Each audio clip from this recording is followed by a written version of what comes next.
আজকে তৈরি করব সবার খুবই পছন্দের কলিজা ঠান্ডা করা ম্যাঙ্গো মিল্ক পুডিং। মাত্র ২-৩টা উপকরণে এই পুডিংটা তৈরি করে নেওয়া যাবে খুব সহজে। আসসালামু আলাইকুম everyone, welcome to Afsara's mini kitchen. পাকা আম, দুধ আরও ২-১টা উপকরণে তৈরি করে নেওয়া যাবে এই মজাদার পুডিংটা। দেখতে যেমন লোভনীয়, খেতেও কিন্তু ঠিক ততটাই টেস্টি। এই ম্যাঙ্গো মিল্ক পুডিংটা খেতে কতটা মজা হয় সেটা যদি একবার বাসায় না তৈরি করেন আপনারা বুঝতেই পারবেন না। আজকের এই ম্যাঙ্গো মিল্ক পুডিংটা তৈরি করার জন্য এখানে আমি নিয়েছি একটা বড় পাকা আম।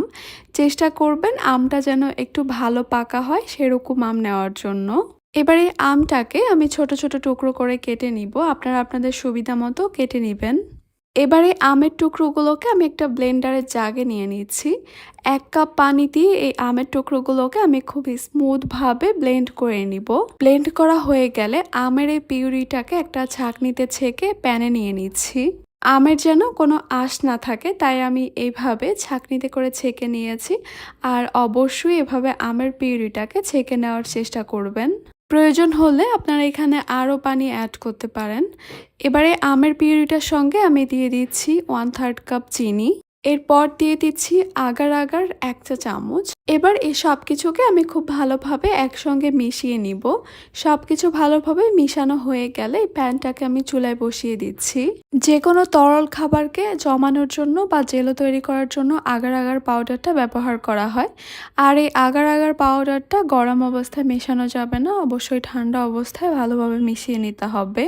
চুলার হিটটাকে মিডিয়ামে রেখে এবার এই মিশ্রণটাকে আমি অনবরত নেড়ে চেড়ে জাল করে নিচ্ছি। শুরু থেকে চুলা থেকে নামানো পর্যন্ত এই মিশ্রণটাকে কিন্তু অনবরত নাড়তে থাকতে হবে।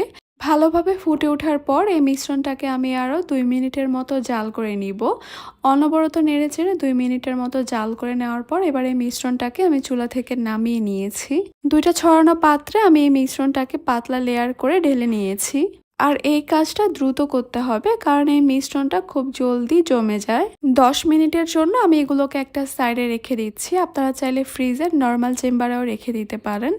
আর এই ১০ মিনিটের মধ্যেই দেখতে পারবেন জেলোগুলো খুব সুন্দরভাবে সেট হয়ে গেছে। এবার এই জেলোগুলোকে আমি ছোট আর কিউব করে কেটে নিচ্ছি। একটা জেলোর টুকরো আমি আপনাদেরকে দেখিয়ে দিচ্ছি। দেখতেই পাচ্ছেন জেলোটা ঠিক এরকম হয়েছে। আর আমি একইভাবে সবগুলোকে কেটে নিয়েছি। যে মোল্ড বা পাত্রের মধ্যে পুডিংটাকে সেট করব সেই পাত্রের মধ্যে আমি সবগুলো জেলোর টুকরো নিয়ে নিয়েছি। এরপর চলে যাচ্ছি আমি দুধটাকে রেডি করতে। একটা প্যানে আমি নিয়েছি ২ কাপ লিকুইড দুধ। এইবার এখানে দিয়ে দিচ্ছি 1/3 কাপ চিনি। চিনি পরিমাণটা আপনারা আপনাদের পছন্দ অনুযায়ী বাড়িয়ে কমিয়ে দিতে পারেন। এরপর দিয়ে দিচ্ছি এখানে আমি ১ চা চামচ আগার পাউডার। এই সব কিছুকে আমি খুব ভালোভাবে একসঙ্গে মিশিয়ে নিচ্ছি। এরপর চুলাটাকে অন করে দিব। এবার অনবরত নেড়ে চেড়ে এই দুধটাকে আমি ভালোভাবে জাল করে নিব। জাল করে ঘন করার কোনো প্রয়োজন নেই। ২-৩ বার বলক চলে আসলে এই দুধটাকে আমি চুলা থেকে নামিয়ে নিব। চুলা থেকে নামিয়ে এই দুধটাকে ঠান্ডা করা যাবে না, গরম থাকা অবস্থায় আমি নিয়ে নিচ্ছি আমের এই জেলোর মধ্যে। আর এই কাজটা খুব দ্রুত করতে হয় কারণ এই মিশ্রণটা খুব জলদি জমে যায়।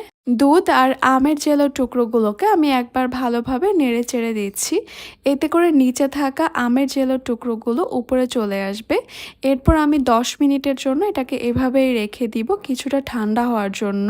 পুডিংটা দেখতে আরও বেশি সুন্দর লাগার জন্য চাইলে আপনারা এখানে ইয়েলো বা অরেঞ্জ ফুড কালার দিতে পারেন সামান্য। পুডিংটাকে ১০ মিনিট এভাবে রেখে দিলেই দেখতে পারবেন পুডিংটা কিছুটা জমে গেছে। আর তখন এই পুডিংটাকে আমি ফ্রিজের নর্মাল চেম্বারে রেখে দিব ৩০ মিনিটের জন্য। ৩০ মিনিটে এই পুডিংটা খুব ভালোভাবে সেট হয়ে যাবে বা জমে যাবে। এবার একটা নাইফ দিয়ে মোল্ডের চারপাশ থেকে পুডিংটাকে আমি ছাড়িয়ে নিচ্ছি। এরপর এই পুডিংটাকে আমি ডিমোল্ড করে নিব।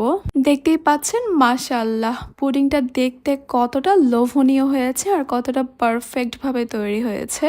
এবার এই পুডিংটাকে আমি পাতলা পাতলা স্লাইস করে কেটে নিচ্ছি।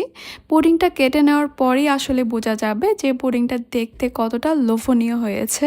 ম্যাঙ্গো মিল্ক পুডিং যেমনটা বলেছিলাম তৈরি করা একদমই সহজ আর খেতে কিন্তু অনেক বেশি মজা। এইরকম এক পিস ঠান্ডা ঠান্ডা ম্যাঙ্গো মিল্ক পুডিং খেলে এক নিমিষেই মন প্রাণ কলিজা ঠান্ডা হয়ে যাবে। আশা করছি আমার আজকের রেসিপি আপনাদের কাছে খুবই ভালো লেগেছে আর সহজও লেগেছে। তাহলে আজকে এই পর্যন্তই। সবাই অনেক বেশি ভালো থাকবেন, সুস্থ থাকবেন। আল্লাহ হাফেজ।